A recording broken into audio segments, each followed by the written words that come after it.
each. The game can be sort of clunky and sluggish, and ideally Nerts should be a very fast-paced, rapid game. But yeah, otherwise if you're playing 3+, just use one deck per person. So first I'll place out some cards as if we were at the beginning of a game.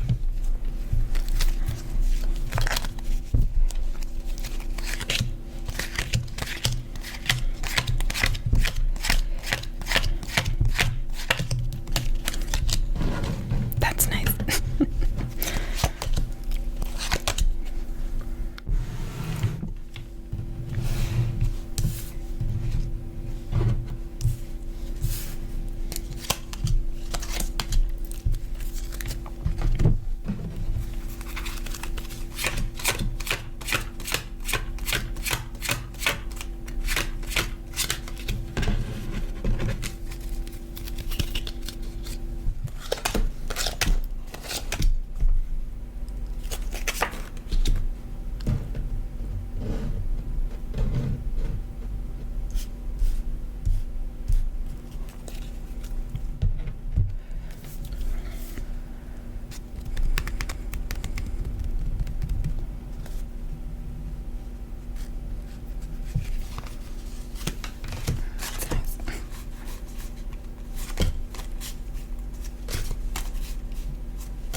gonna have a brief Nadine petting interlude.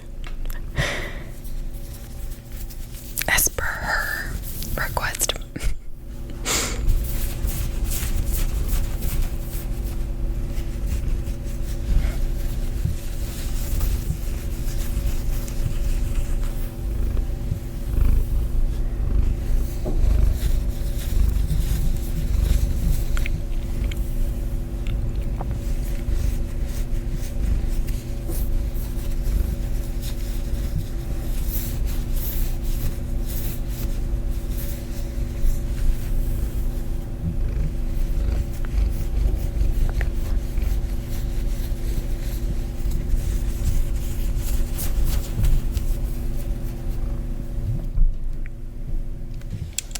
You want to sit over here?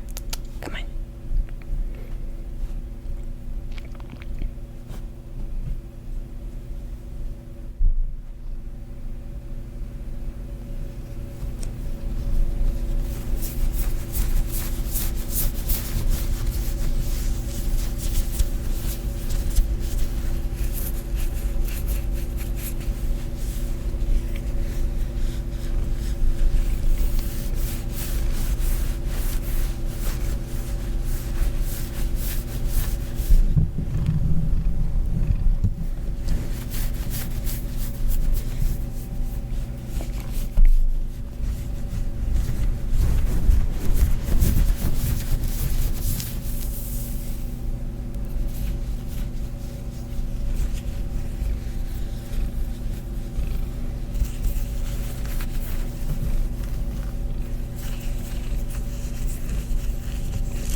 She likes the earbuds, but she does a big shake after.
Nadine, come on.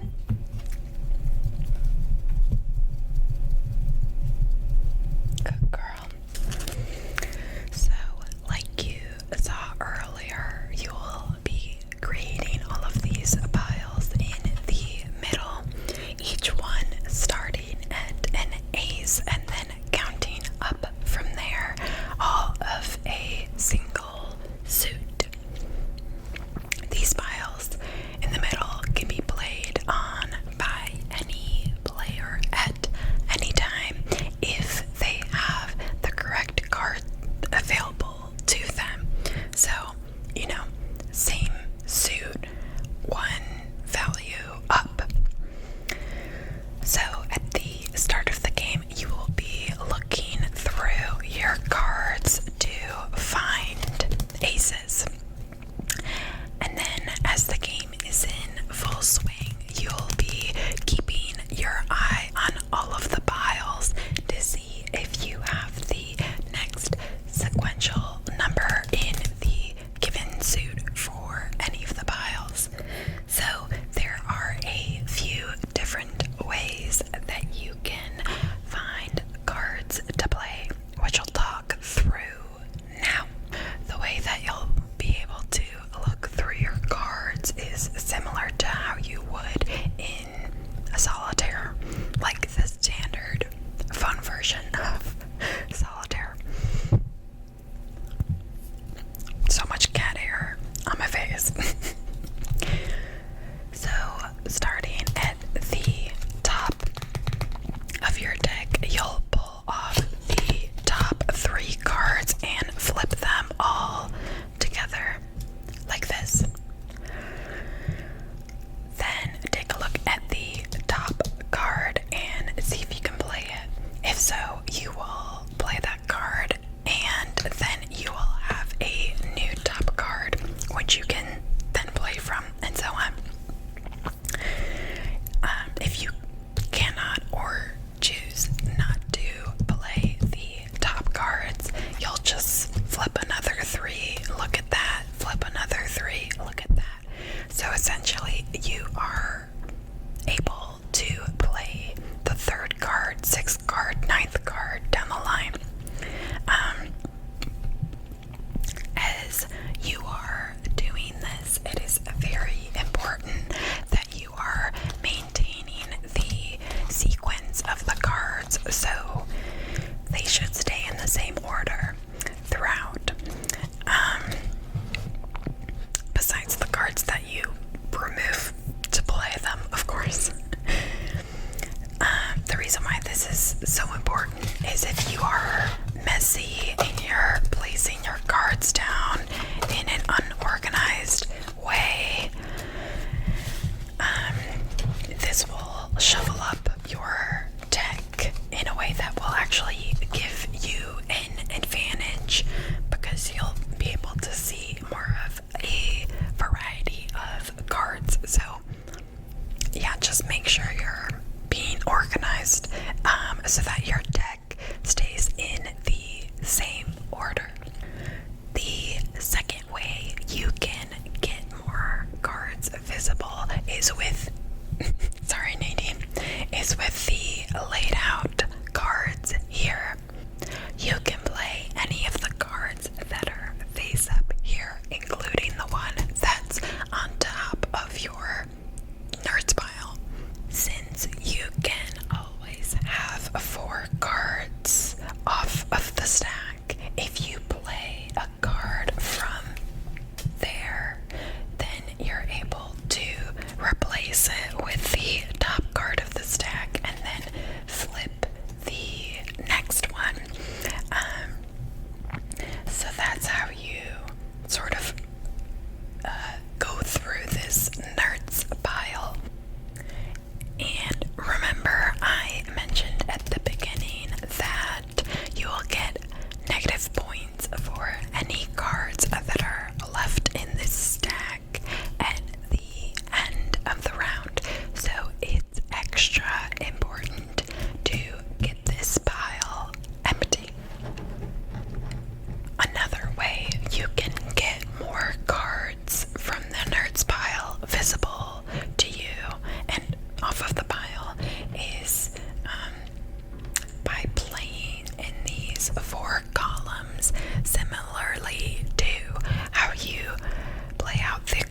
columns in solitaire.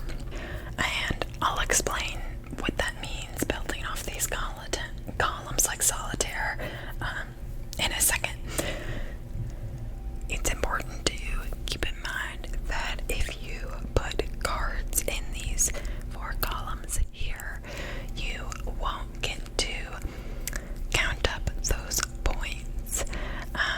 You only get to count up the cards that are in the middle to give you points. However, it's still good to do it sometimes because you could prevent yourself from getting those negative points from the Nerts pile. Another reason why you might want to play into these columns is it can give you some movement in your cards and in your deck if you are stuck or if you're running out of cards to play in your deck. So some people prefer to utilize these 4 columns more or less, just depending on the circumstance or if you want to do it. So if you haven't played solitaire, here's a quick crash course on how you can stack these columns. Let me put down some cards as if I had played onto these columns real quick. Alright, so here's what the columns might look like if you had played into them. So as you can see, you're sort of building stacks onto each of these columns, and the rules are you can only place a card below another card in a column if it is 1 value lower and it's also the opposite color. So you're not necessarily paying attention to the suit of the cards. You're just concerned with the color of the cards, if it's red or black. So you can see here, king red, black queen jack, red, descending values 1 by 1, and alternating colors. This column is red 10, black 9, etc. So, you know, the next cards that I could play on any of these columns would be a black 5 here, a red 8 here, a black 10 here, and a black 6 there. So that's kind of how it works. Additionally, you can theoretically swap stacks around. So this doesn't add up because the colors are wrong, but you know, theoretically, if the colors were right, you could take this whole stack, put it over here, you know, put whatever stacks around you want, as long as they follow that rule of descending 1 at a time, alternating colors. The downside to building out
pass by a card in your deck, that's not playable, and then maybe 10 seconds later it is playable, and that's kind of what makes the game fun. Is it's really fast paced and you're trying to keep track of all the cards at once, keep track of all the cards in the center, keep track of your cards in your tableau here, and then also keep track of what's been available in your deck. So, like you saw before, the game will have a bunch of piles, starting with A's and then counting up with the same suit. So you'll proceed to place cards on top, counting up one value at a time whenever you find them, and then eventually, as you keep going through, the pile will finish off with the king at the top. If you place this final king on the top of the pile, that's the last playable card on this pile. So you'll take that pile and put it off to the side so that it's out of the way, and flip it over so people aren't distracted by it. Alright, so the round can only be ended by someone who has emptied out their stack of 13. So if they've played all of the cards from their stack either onto their tableau columns or into the center playing field, then they can choose when to end the round by saying Nerts. So most of the time, once you've emptied out your pile, you'll usually say Nerts pretty quickly. The only situation in which you would delay saying Nerts is if you think you can get a bunch of cards out really quick at a faster rate than the people around you. So yeah, anyone who has emptied their Nerts pile can say Nerts to end the round. Occasionally in a round, you will get stuck where none of the players have cards visible to them that can be played. In this case, there are a couple of methods to get unstuck. These are one-off actions that all players must agree on and do simultaneously. So the first option is to take this top card of your stack. So each person will take the top card of their stack and swap it with the bottom card of the stack. This can work to unstick you if you if you have a lot of players, because that will reveal a good number of cards that are now playable. However, if you are playing with fewer people, or if you just really want to get the game moving fast, you can do a more drastic measure, which is if both players agree, you can flip the top two cards on your deck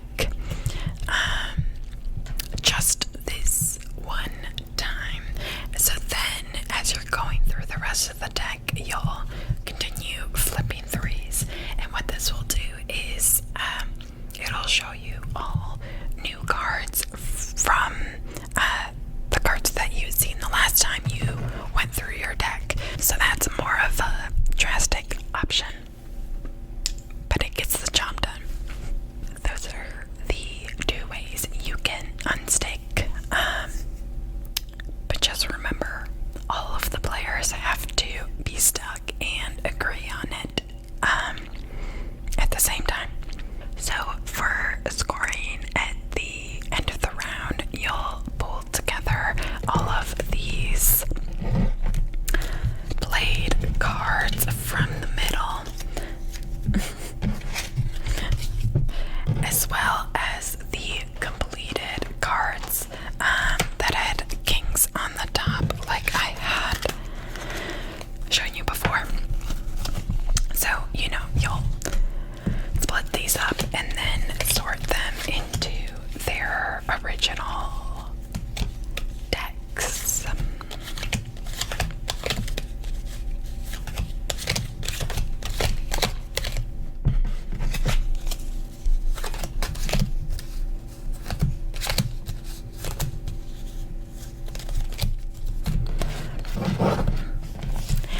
was worth -2 points, but we always played it as -1 point per card.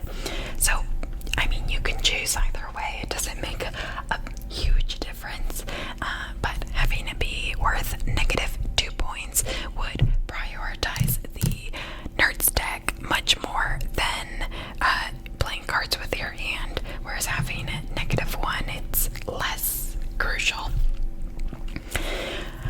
But yeah, I think the official rule says -2 points. So once you are done counting up your points, take notes of everyone's scores and sum it up with the previous round's scores. So, you know, on a piece of paper or your phone, just have notes of everyone's points. And then, so you'll shuffle your deck, and you'll want to make sure you do a thorough shuffle, because you will be passing your deck to the person on your left.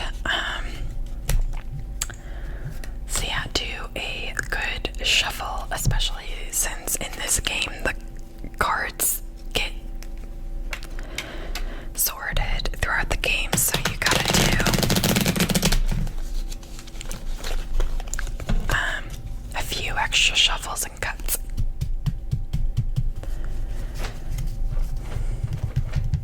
So you will pass your shuffled deck to the person on the left, and then you'll get your new deck and you'll start with the next round.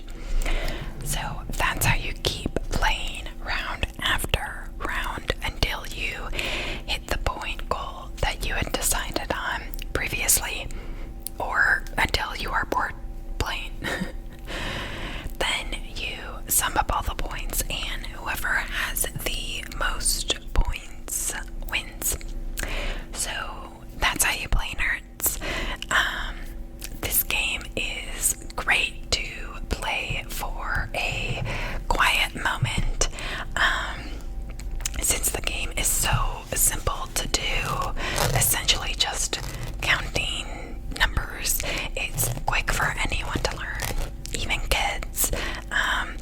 But it's fun even as not kids, because since the game is so simple but so fast, it takes a lot of concentration to keep all of the playable cards and suits present in your mind as you're, frantically looking through your cards. So the difficulty of the game is kind of just dependent on the people you are playing with, which I really enjoy. And I find that it almost gets you into sort of a meditative state where you are solely focused on the cards in front of you, which can be fun. So I'd say this is a good game if you want something speedy, easy to learn, and quiet. The game would probably not be best if you are in a setting where you want to idly chat with folks and eat food and chill out while you are playing a game, because pretty much once a round is started, you're in the zone for, a few minutes until the round is done with. So yeah, if you have a couple decks and a couple people in your house, I would definitely recommend trying out Nerds. It's a good game.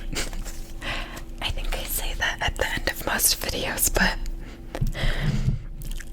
I haven't been doing videos long enough to do one on a bad game, so